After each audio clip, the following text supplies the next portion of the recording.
Hi friends, ഞാൻ വീണ്ടും വന്നിട്ടുണ്ട് ഒരു പുതിയ വീഡിയോയുമായിട്ട്. എല്ലാവരും വീഡിയോയിലേക്ക് ഓടിവായോ.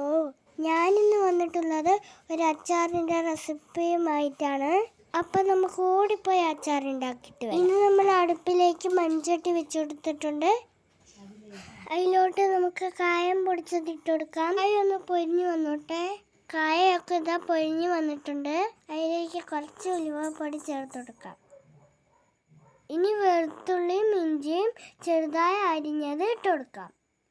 2 വറ്റൽമുളകും 1 തണ്ട് കറിവേപ്പിലയും ഇട്ട് കൊടുത്തിട്ട് നന്നായി മൂപ്പിച്ചെടുക്കാം. ഇനി നമുക്ക് പൊടികൾ ചേർത്ത് കൊടുക്കാം. 1 സ്പൂൺ കാശ്മീർ ചില്ലി പൗഡറും 1 സ്പൂൺ എരിവുള്ള മുളക് പൊടിയും ഒരൽപ്പം മഞ്ഞൾപ്പൊടിയും ചേർത്ത് കൊടുത്ത് നന്നായി ഇളക്കിയെടുക്കാം. ഇനി തീ ഓഫാക്കിയതിന് ശേഷം കുറച്ച് വിനാഗിരി ഒഴിച്ചു കൊടുക്കാം.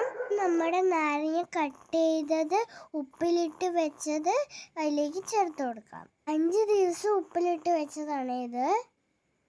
നാരങ്ങ ചേർത്ത് കൊടുത്ത് നന്നായി മിക്സ് ചെയ്തെടുക്കാം. ഇനി നല്ലതുപോലെ മിക്സ് ചെയ്തിട്ട് നമുക്കൊരു ബോട്ടിലാക്കി വെക്കാം കേട്ടോ.